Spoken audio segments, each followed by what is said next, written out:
नमस्कार दोस्तों, आज हम जानेंगे एंशिएंट सिविलाइजेशंस के अमेजिंग और इंटरेस्टिंग फैक्ट्स।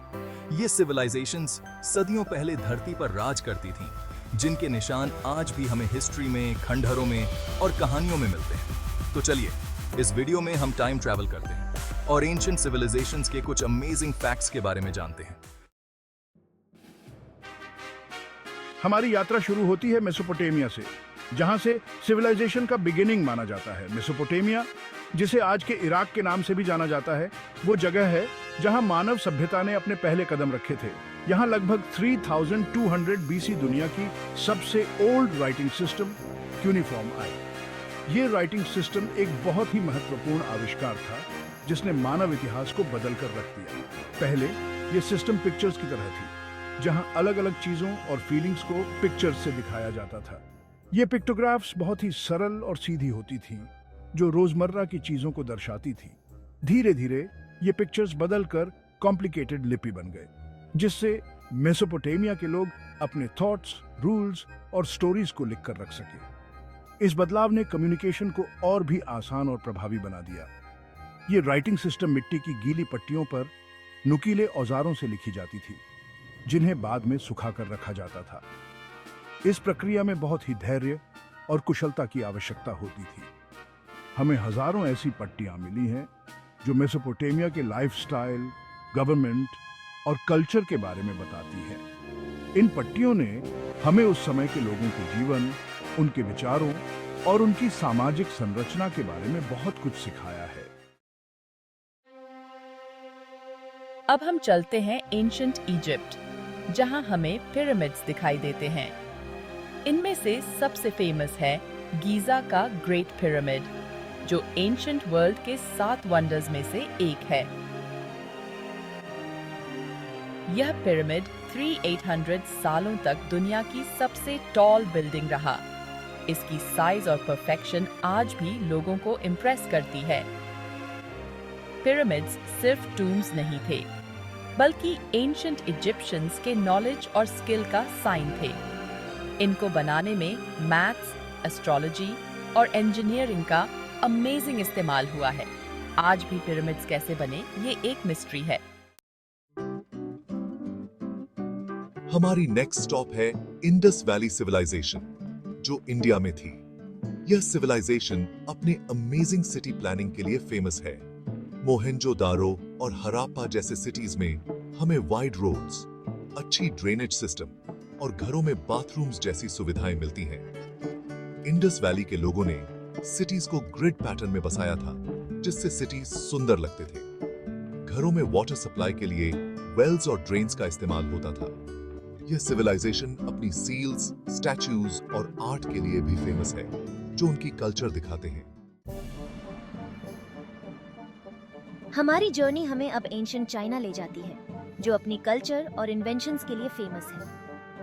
यहाँ हमें दुनिया की सबसे ओल्ड राइटिंग मिलती है, जो शैंग डायनेस्टी के टाइम की है। ये राइटिंग हड्डियों और कछुओं के शेल्स पर मिली है, जिनका इस्तेमाल फ्यूचर देखने और रिकॉर्ड्स रखने के लिए होता था। एंशिएंट चाइनीज सिविलाइजेशन ने हमें paper, printing, mirror, gun powder और कंपास जैसे इंपॉर्टेंट इन्वेंशंस दिए हैं। इन इन्वेंशंस ने चाइना ही नहीं, बल्कि पूरी वर्ल्ड को चेंज किया है। एंशिएंट चाइना ने हमें ग्रेट वॉल जैसी अमेजिंग बिल्डिंग भी दी है, जो ह्यूमन स्किल का एग्जाम्पल है। हमारा नेक्स्ट स्टॉप है क्रीट द्वीप, जहां मिनोअन सिविलाइजेशन थी। यह सिविलाइजेशन अपने ग्रैंड पैलेसेस, ब्यूटीफुल पेंटिंग्स और सी ट्रैवल के लिए फेमस है। क्रीट द्वीप का नॉसोस पैलेस इस सिविलाइजेशन का मेन सेंटर था। इस पैलेस को मेज भी कहा जाता था, क्योंकि इसका डिजाइन बहुत कॉम्प्लिकेटेड था। माइनोअन्स अच्छे सेलर्स थे और उनका बिजनेस मेडिटरेनियन सी के सब जगह फैला था। वे गोल्ड, सिल्वर, आइवरी और एक्सपेंसिव चीजों का बिजनेस करते थे। मिनोअन आर्ट में हमें सी क्रीचर्स, प्लांट्स और रिलीजियस रिचुअल्स दिखाई देते हैं। मिनोअन सिविलाइजेशन कैसे खत्म हुई, ये अभी भी एक मिस्ट्री है। हमारी जर्नी हमें अब एंशिएंट ग्रीस की माइसिनियन सिविलाइजेशन की तरफ ले जाती है। यह एक ऐसी सिविलाइजेशन थी जिसने अपने समय में बहुत ही महत्वपूर्ण योगदान दिया था। यह सिविलाइजेशन अपने स्ट्रॉन्ग वॉरियर्स, स्ट्रॉन्ग फोर्ट्स और गोल्ड के लव के लिए फेमस है। माइसिनियन वॉरियर्स ने अपने युद्ध कौशल से कई लड़ाइयां जीती और अपने दुश्मनों को परास्त किया। माइसिनियंस ने अपने इंपॉर्टेंट सिटीज को मजबूत वॉल्स से घेरा था। ये वॉल्स न केवल सुरक्षा प्रदान करती थी, बल्कि इनकी बनावट भी अद्वितीय थी। ये वॉल्स इतनी अच्छी तरह से बनाई गई थी कि ये सदियों तक टिके रहे। इनकी मजबूती और टिकाऊपन आज भी देखने लायक है। माइसिनियन फोर्ट का मेन गेट, जिसे लायन गेट कहा जाता है, इस सिविलाइजेशन की आर्किटेक्चर का बेस्ट एग्जाम्पल है। यह गेट अपने समय की उन्नत वास्तुकला का प्रतीक है। इस गेट पर 2 लायंस की स्टैच्यूज हैं, जो पावर और सेफ्टी का साइन है। ये स्टैच्यूज इस बात का प्रतीक है कि माइसिनियंस ने अपनी सुरक्षा को कितना महत्व दिया था। माइसिनियंस अच्छे मेटल स्मिथ्स भी थे और उन्होंने गोल्ड के ब्यूटीफुल ज्वेलरी, वेपन्स और अदर थिंग्स बनाई थी। उनकी कला और शिल्पकला आज भी सराही जाती है। उनके द्वारा बनाई गई वस्तुएं उनकी उन्नत तकनीक और कला का प्रमाण हैं। हमारी जर्नी अब हमें एंशिएंट ग्रीस ले जाती है, जहां से वेस्टर्न सिविलाइजेशन का बिगिनिंग माना जाता है। यह वह स्थान है जहां मानवता ने अपने विचारों और समाज के ढांचे को नया रूप दिया। यह सिविलाइजेशन अपने फिलॉसफी, आर्ट, लिटरेचर और डेमोक्रेसी के लिए फेमस है। एथेंस शहर एंशिएंट ग्रीस का एक इंपॉर्टेंट सेंटर था, जहां से डेमोक्रेसी शुरू हुआ। यहां के नागरिकों ने मिलकर एक ऐसा समाज बनाया जो आज भी प्रेरणा का स्रोत है। यहां सिटीजन्स को गवर्नमेंट में पार्ट लेने और अपने लीडर चुनने का राइट था। यह एक ऐसा समय था जब हर व्यक्ति की आवाज सुनी जाती थी और समाज के निर्माण में उनकी भागीदारी होती थी। एंशिएंट ग्रीस ने हमें सोक्रेटिस, प्लेटो और एरिस्टोटल जैसे ग्रेट फिलोसोफर्स दिए, जिन्होंने दुनिया को सोचने का नया तरीका दिखाया। इन महान विचारकों ने न केवल अपने समय को प्रभावित किया, बल्कि आने वाली पीढ़ियों को भी मार्गदर्शन दिया।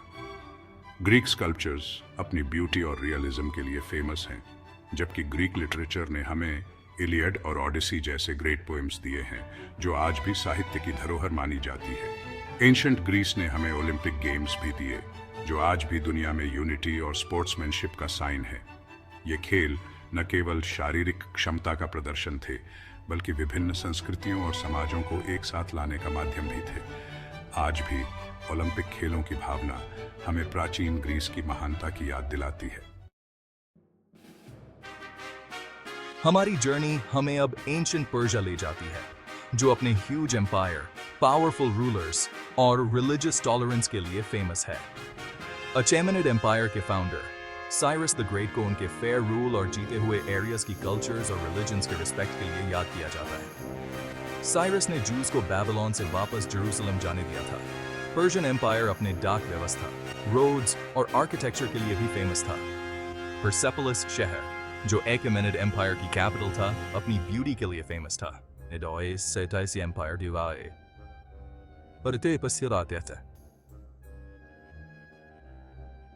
हमारी जर्नी का नेक्स्ट स्टॉप है एंशिएंट रोम, जो अपने पावरफुल एम्पायर, लॉ, इंजीनियरिंग और मिलिट्री पावर के लिए फेमस है। रोमन एम्पायर अपने पीक पर यूरोप, नॉर्थ अफ्रीका और वेस्ट एशिया के ज्यादातर हिस्सों तक फैला हुआ था। रोमन लॉ ने दुनिया भर के लॉ सिस्टम्स को इन्फ्लुएंस किया है। कॉर्पस जूरिस सिविलिस, जो सम्राट जस्टिनियन के टाइम में लिखा गया था, लॉ के हिस्ट्री का एक इंपॉर्टेंट डॉक्यूमेंट है। रोमन इंजीनियर्स अपनी रोड्स, ब्रिजेस, एक्वेडक्ट्स और बिल्डिंग्स के लिए फेमस थे। कॉलोसियम, जो एक ह्यूज एम्फीथिएटर था, रोमन आर्किटेक्चर का एक अमेजिंग एग्जाम्पल है। हमारी जर्नी का लास्ट स्टॉप है मीसोअमेरिका, जहां ओल्मेक, माया, एज़टेक और इंका जैसी फेमस सिविलाइजेशंस थीं। ओल्मेक सिविलाइजेशन, जिसे मेसोअमेरिका की फर्स्ट सिविलाइजेशन माना जाता है, अपने ह्यूज स्टोन हेड्स के लिए फेमस है। ये हेड्स शायद ओल्मेक रूलर्स को रिप्रेजेंट करते हैं। माया सिविलाइजेशन अपने एडवांस्ड कैलेंडर, राइटिंग सिस्टम और मैथ्स के लिए फेमस है। उन्होंने पिरामिड्स, टेम्पल्स और अदर बिल्डिंग्स भी बनाई थीं। एज़टेक सिविलाइजेशन अपनी कैपिटल तेनोच्टिटलन के लिए फेमस थी, जो एक लेक के बीच में बसा सिटी था। इनका सिविलाइजेशन अपनी रोड्स, ब्रिजेस और फार्मिंग टेक्निक्स के लिए फेमस थी। उन्होंने माचू पिचू जैसी अमेजिंग बिल्डिंग्स भी बनाई थीं। तो दोस्तों, ये थे कुछ अमेजिंग फैक्ट्स एंशिएंट सिविलाइजेशंस के बारे में। ये सिविलाइजेशंस आज नहीं हैं, लेकिन उनका नॉलेज, आर्ट और कल्चर आज भी हमें इंस्पायर करते हैं। अगर आपको यह वीडियो पसंद आया हो तो लाइक और सब्सक्राइब करना न भूलें। धन्यवाद।